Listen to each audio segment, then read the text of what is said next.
You know, somebody is alleged of doing something, you know, he gets SANS and the whole, and you see, recently we hear about the bribery and all the kind of corruption we get in the judiciary, on the bench.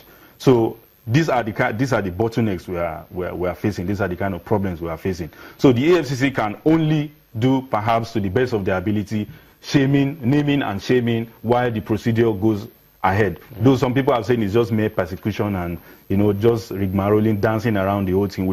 Nobody has been sent to jail.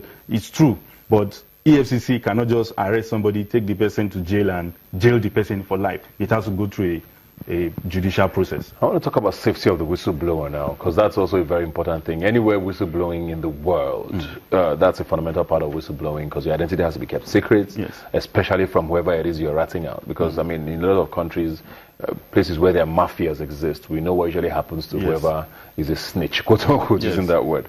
And, I mean, with a few of these ones that have come to the fore now, we've heard rumors, oh, is this person's sister? Oh, it was his nephew.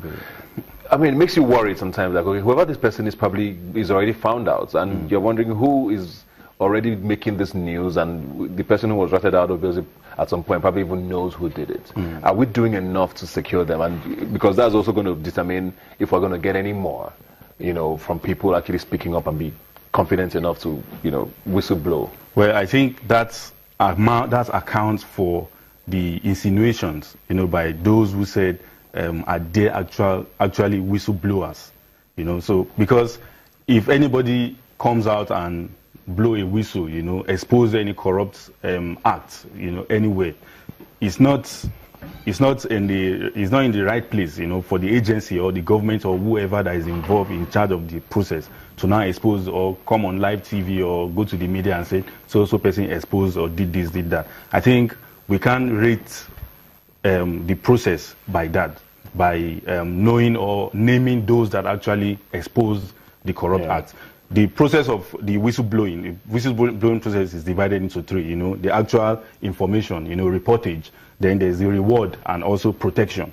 Protection is the last aspect of it. And if you are not guaranteed of the protection, even if you have a reward of out of 50 million and you get your 5% of $2.5 million, you know, you are not protected because those that were involved perhaps might have more of that elsewhere that they can use to harm you.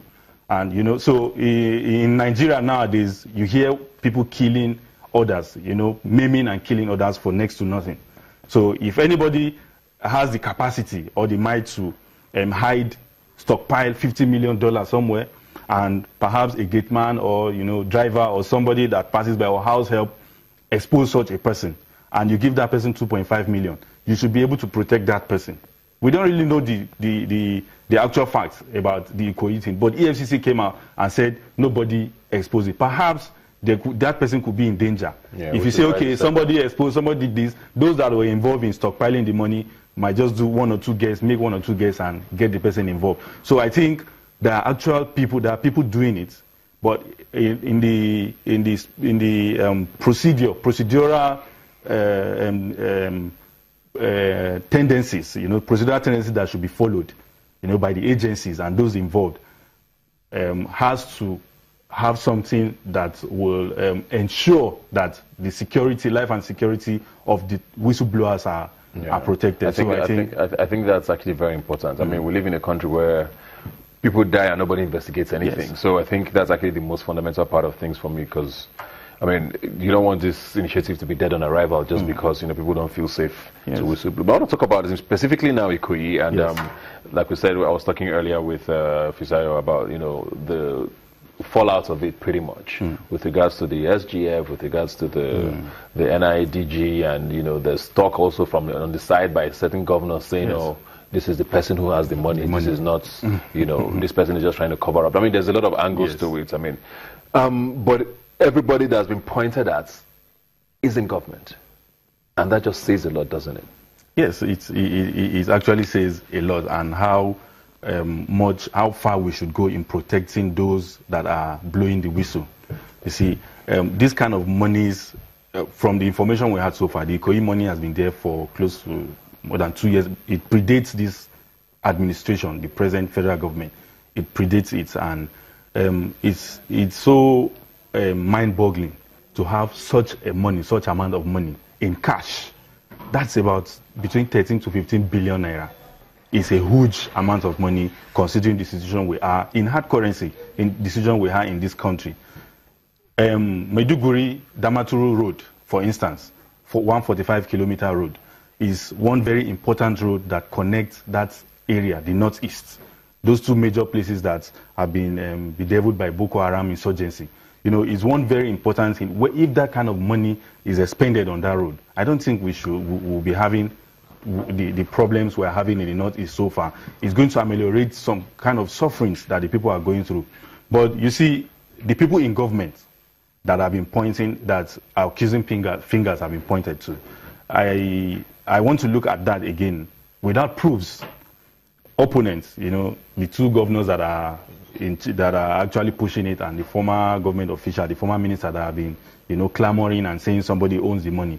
They didn't have any proof. Even the state government, Rivers State government, that have been saying it, there was no proof. Yet we are having revelations. We are getting revelations from even the NIA, you know, officials here and there, confirmed and unconfirmed, that this money came from social administration. Just yesterday, we learned that the money came from a subsidiary of NNPC, and it was around 280-something million. This was just part of it.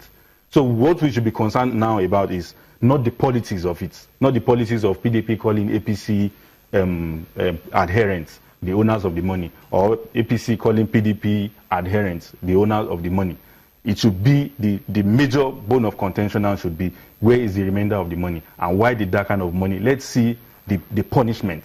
Let's get those that are in the bottom of it. And I think with the panel said by the president, headed by the vice president of Shibado, Professor Yemi Shibado, I think is a good one that we are getting there. Professor Shibado would not want to tarnish his image, his hard-earned reputation, you know. So with the SGF and the NIA director, I think is a good one. Yeah, but one very important thing that I think should... Just hold your thought on that. Okay. We're going to take a quick break now. When we come back, we'll find out what the important thing is that you want to share with us. Please stay with us and we'll be right back.